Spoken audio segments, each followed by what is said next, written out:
let's talk about you and your famous argument in 2024 before the debate about saying best Biden ever. This gets a lot of attention. I want to walk through it carefully. Set up the context of this. You mentioned on your show in this soundbite that you'd met with Biden, but just talk a little bit more about the meeting.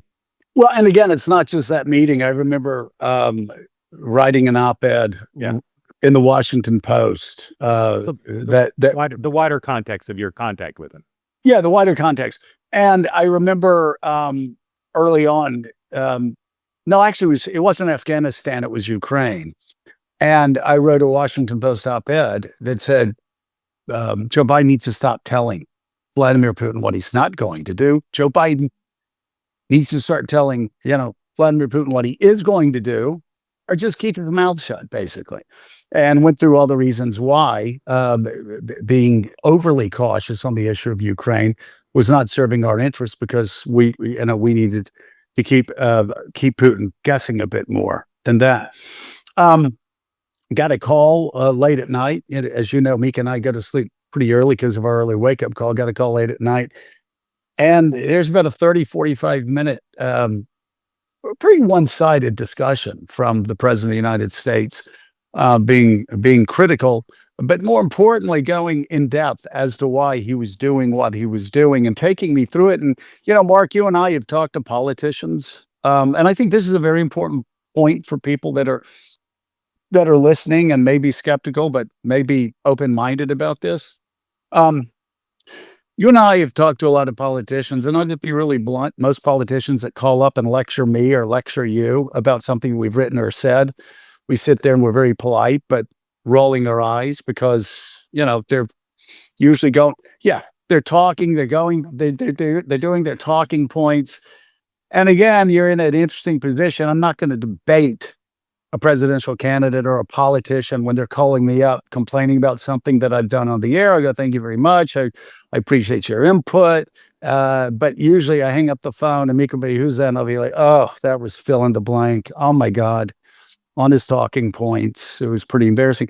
I didn't get that with Biden. In fact, when I finished talking to Biden on I guess it was late 22, I hung up the phone and I said to Meek, I go, he doesn't have dementia. Whoa. Because again, it was not just cogent. It was a better, really, analysis of the situation than I'd heard from most people, unless it was, let's say it was Chairman McCall or somebody running a pertinent committee. And you're confident if someone heard the audio of that conversation, they would come away with the same conclusion. Oh my God, yeah.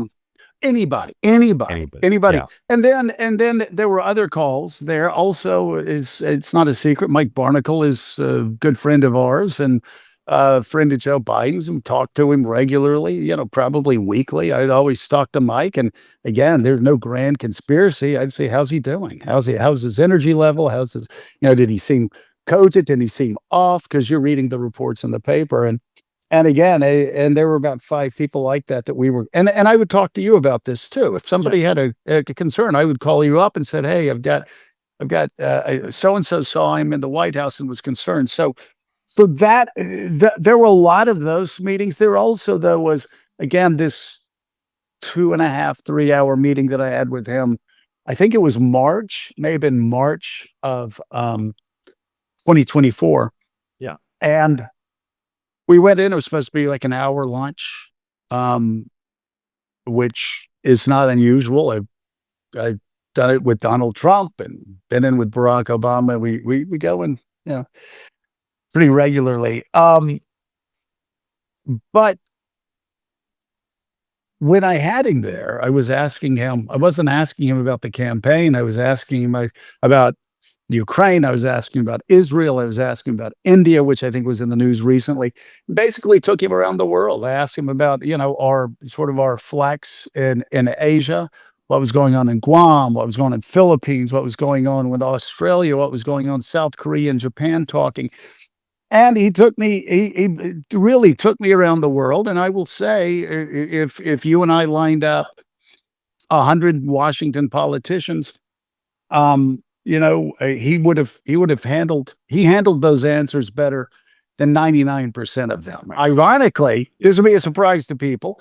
Ironically, the one person that I talked to in the 2024 cycle who had as impressive a grasp was Ron DeSantis, who for some reason didn't want to show that during the campaign, but talked to Ron DeSantis several times on foreign policy, and he was one of these guys that I talked to. I go, wow, okay.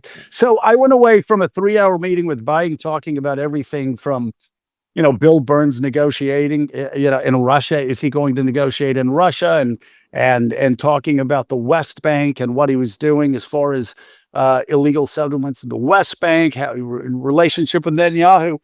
And I went away from there feeling extraordinarily confident. The guy was cogent and Right. and beyond cogent, that he actually, more than, again, except for maybe chairmen or chairwomen of the relevant committees on Capitol Hill, a better grasp on foreign policy than most anybody.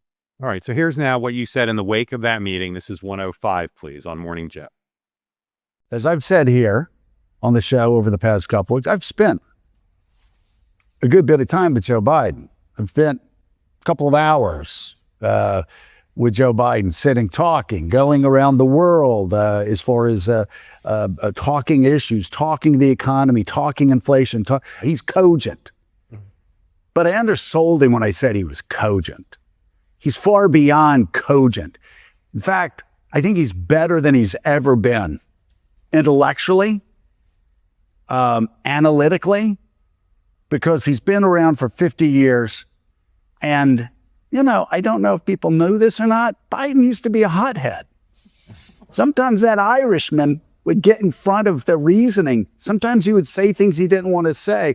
This is, and I don't really, I don't really care. Start your tape right now, because I'm about to tell you the truth. And F you if you can't handle the truth. This version of Biden, intellectually, analytically, is the best Biden ever. Okay. So a lot to unpack there. To unpack there. Mark, you have to explain to everybody, that's actually the first time I've seen the clip all the way through. And you were the one, 6 months later to alert me to the fact that this had gone viral. Yeah. Well, as I told you, and people may not realize, you don't pay much attention to social media anymore. You don't pay much attention to criticism. But I told you for several months, I said, Joe, best Biden ever has become the symbol for the right of the media and MSNBC having so much Trump derangement syndrome that you're claiming that a guy who's clearly lost mental acuity is the best Biden ever. Now, I say to people, go watch the State of the Union address. Talk to people who talked to Joe Biden. He had good days and bad days. You were with him on a good day and had conversations with him on a good day. But good days. Good days. Yeah. Looking back at that, do you say, well, it was misleading to say best Biden ever without caveating it and say, except on the days when he's not the best Biden ever? Well, but I never saw those days personally. Well, you did because you saw him address a dead congresswoman, and you saw him in South Carolina. A dead congresswoman, yeah. Yeah, well, more than that. I can show you. I can show you the RNC clip reels. There were plenty of days in public when he was not the best Biden ever, and of course, shortly after, he stumbled and bumbled around. Mark, I mean, yeah, he certainly did. Donald Trump did. Other politicians did.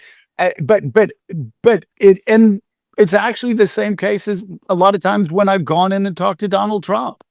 We've gone to Donald Trump, and I've heard the media narrative around Donald Trump, and certainly I've been very critical of Donald Trump. And when I leave, I have a better understanding, just like Jeffrey Goldberg did a couple of weeks ago, I have a better understanding of where Donald Trump is mentally, if Donald Trump is losing it, like people have said through the years or not. And so again, am I going to look at a clip that's gone viral and pay more attention to that than 2.5, 3 hours I had with a guy one-on-one going around the world? No, I'm just not going to. Are some of the clips bad? Yeah, they certainly are bad. I can understand why people would see that without the context and say that there was a problem with that, especially because I said start your tape right here.